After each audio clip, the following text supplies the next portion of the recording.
শেষ হলো ত্রয়োদশ জাতীয় সংসদ নির্বাচন, চলছে ভোট গণনা। সবশেষ রাত 1:45 পর্যন্ত কমপক্ষে 161 আসনের বেসরকারি ফলাফল পাওয়া গেছে।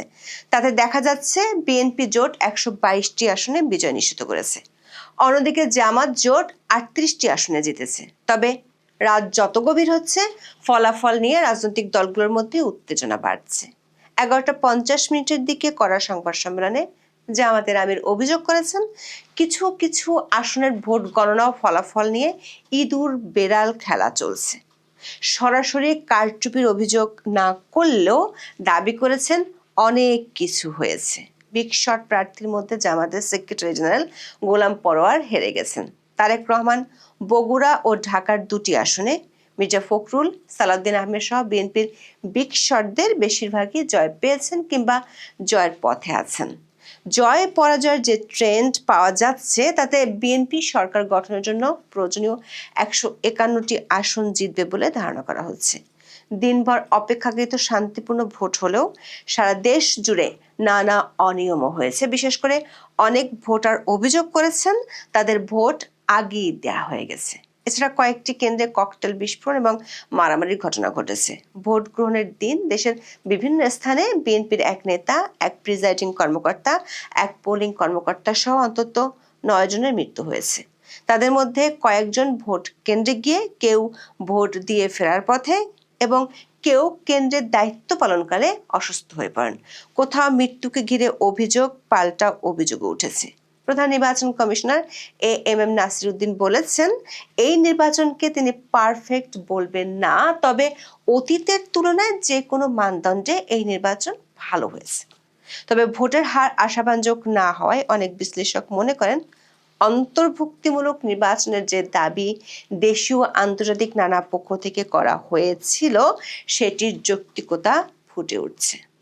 আওয়ামী লীগবিহীন নির্বাচনে ভোট পড়ার যে হার, তা নির্বাচনের গ্রহণযোগ্যতা নিয়ে প্রশ্ন তুলেছে। নির্বাচন কমিশনের পক্ষ থেকে যদিও এখনো ভোট পড়ার হার নিয়ে চূড়ান্ত তথ্য জানানো হয়নি। বিশ্লেষকদের মতে, যে হার দুপুর 2টা পর্যন্ত নির্বাচন কমিশন জানিয়েছে এবং মাঠে যে পরিস্থিতি দেখা গেছে, তা হিসেব করলে ভোটের হার আশাব্যঞ্জক নয়। বিশেষ করে দেশের অর্ধেক বা তার বেশি ভোটার যদি ভোট না দেয়, তাহলে বোঝা যায় আওয়ামী লীগ যে ভোট বর্জনের ঘোষণা দিয়েছিল, সেটি দলটির সমর্থকরা শুনেছে। আবার দেশের অর্ধেক ভোটার ভোট না দিলে গণভোটের গ্রহণযোগ্যতা নিয়ে বিরাট প্রশ্ন উঠবে। বিস্তারিত জানতে চলুন যাওয়া যাক বিশ্লেষণে।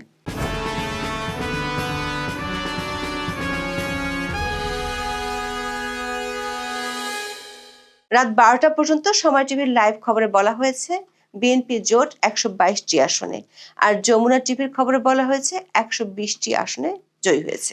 বিগ শট প্রার্থীদের মধ্যে জামাত ইসলামের সেক্রেটারি জেনারেল মিয়া গোলাম পরোয়ার খুলনা 5 আসনে পরাজিত হয়েছেন। এই আসনে বিএনপি মনোনীত প্রার্থী আলী আজগর বিজয়ী হয়েছেন।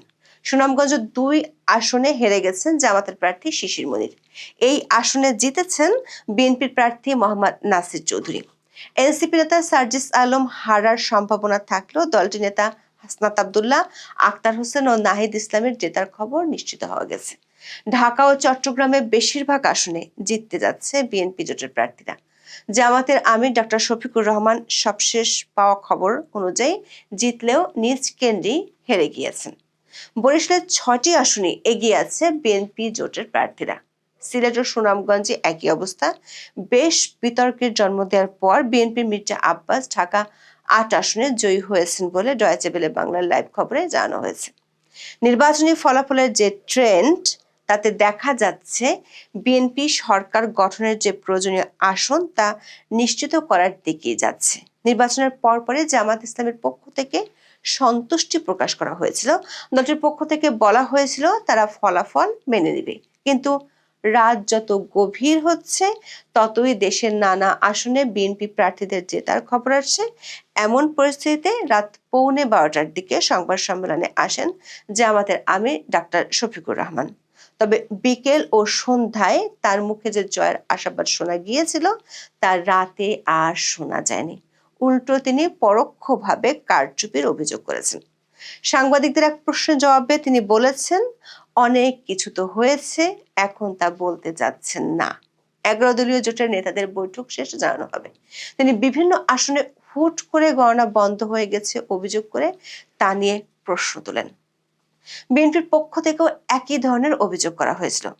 বিএনপি নির্বাচন পরিচালনা কমিটির মুখপাত্র মাহাদি আমিন সংবাদ সম্মেলনে জামায়াতে ইসলামের বিরুদ্ধে নির্বাচনে কারচুপি, জালিয়াতি ও কেন্দ্র দখল সহ নানা ধরনের অভিযোগ তুলেছেন। তবে সারাদিন ভোটের মাঠে অনেক অনিয়ম হলেও জামাতের পক্ষ থেকে তেমন অভিযোগ শোনা যায়নি। সারাদিন জুড়ে বাংলাদেশের গণমাধ্যমে নির্বাচন নিয়ে নানা বিশ্লেষণ হয়েছে। এসব বিশ্লেষণ দেখলে মনে হতে পারে প্রধান উপদেষ্টা ডক্টর মোহাম্মদ ইউনূসের ঘোষিত সেই ঐতিহাসিক নির্বাচন হয়েছে। বলা হয় শান্তিপূর্ণভাবে শেষ হলো বহুল প্রত্যাশিত ত্রয়োদশ জাতীয় সংসদ নির্বাচন ও গণভোট। ভোট গ্রহণ শেষে প্রধান উপদেষ্টা লাফাতে লাফাতে বলেছেন, আজ বাংলাদেশের জন্মদিন। প্রশ্ন হলো, প্রধান উপদেষ্টা ভোটের দিন রিসেট বাটন চেপে দিয়ে 26শে মার্চের পরিবর্তে আবার 12ই ফেব্রুয়ারি বাংলাদেশের জন্মদিন ঘোষণা করলেন কি? নির্বাচনকে ঘিরে বড় ধরনের যে হামলা বা সহিংসতার আশঙ্কা করা হয়েছিল সেটি অবশ্য ঘটেনি, যেটি আইন শৃঙ্খলা বাহিনী তাদের বিরাট সার্থকতা হিসেবে হাজির করেছে। মজার বিষয় হলো, নির্বাচন চলাকালে বড় রাজনৈতিক দলগুলো একে অপরের বিরুদ্ধে পাল্টা অভিযোগ করেছে, তবে ভোট বর্জনের ঘোষণা দেয়নি। এমনকি রাতের ঘটনাগুলোকে তারেক রহমান বলেছেন এগুলো অনাকাঙ্ক্ষিত ঘটনা। দর্শক, দেশের প্রধান গণমাধ্যম বলছে, দু একটি বিচ্ছিন্ন ঘটনা ছাড়া সারা দেশে শান্তিপূর্ণ পরিবেশে ভোট অনুষ্ঠিত হয়েছে। যদিও আগের দিন রাতে অর্থাৎ 11ই ফেব্রুয়ারি রাতের খবর হলো চলেছে টাকার ছড়াছড়ি। সামাজিক মাধ্যমের অনেক টাকা বিলি করার ভিডিও ভাইরাল হয়েছে। ভোটের দিন আপনারা যারা সামাজিক যোগাযোগ মাধ্যমে চোখ রেখেছিলেন তারা দেখেছিলেন বেশ কিছু আসনে ভোটার তার ভোট দিয়ে আঙ্গুলের অমোচনীয় কালি দেখিয়ে বলেছে 17 বছর পর নিজের ভোট নিজে দিতে পেরে খুশি, আপনিও ভোট দিন। এখানেই প্রশ্ন হলো, ওই ভোটার তার যে দলের সমর্থক সে দলের প্রতীক ব্যালটে আছে বলেই এতটা আনন্দিত, কিন্তু যাদেরকে ভোট দিতে বলেছেন তাদের পছন্দের প্রতীক কি ব্যালটে ছিল? অনেকে প্রশ্ন রেখেছেন নির্বাচনটি সুষ্ঠু ও শান্তিপূর্ণ হলেও অন্তর্ভুক্তিমূলক ছিল কিনা। বিশেষ করে বাংলাদেশে আসা বিদেশি অনেক সাংবাদিক নির্বাচন কমিশনকে এই প্রশ্ন করতে দেখা গেছে। এ প্রশ্ন আরো বেশি করে উঠছে ভোট পড়ার হার দেখে। দর্শক, সকাল 7:30টা থেকে যখন ভোট গ্রহণ শুরু হয় তখন থেকে 11টা পর্যন্ত 3.5 ঘন্টায় ভোট পড়েছে 14.96%। আর নির্বাচন কমিশনের অফিসিয়াল ঘোষণা মতে মাত্র 1 ঘন্টা পরে 12টা পর্যন্ত ভোট পড়েছে 32.88%। প্রথম 3.5 ঘন্টার ভোট প্রদানের হার 4.27% হলেও পরের ঘন্টায় ভোট পড়ে 17.92%, যা অস্বাভাবিক। অথচ বাংলাদেশে ভোট গ্রহণের ইতিহাসে 11টা পর্যন্তই ভোট গ্রহণের হার থাকে সর্বোচ্চ। 12টার পর থেকে ভোট কেন্দ্র সমূহে ভোটার থাকে নামে মাত্র। সামাজিক মাধ্যমে নিয়ে চলছে ট্রল। বলা হচ্ছে, পৃথিবীর আর কোথাও কি এমন নিখুঁত ভোট দেখা যায় যেখানে ভোটার নেই কিন্তু ভোট আছে, মানুষ নেই কিন্তু ব্যালট আছে?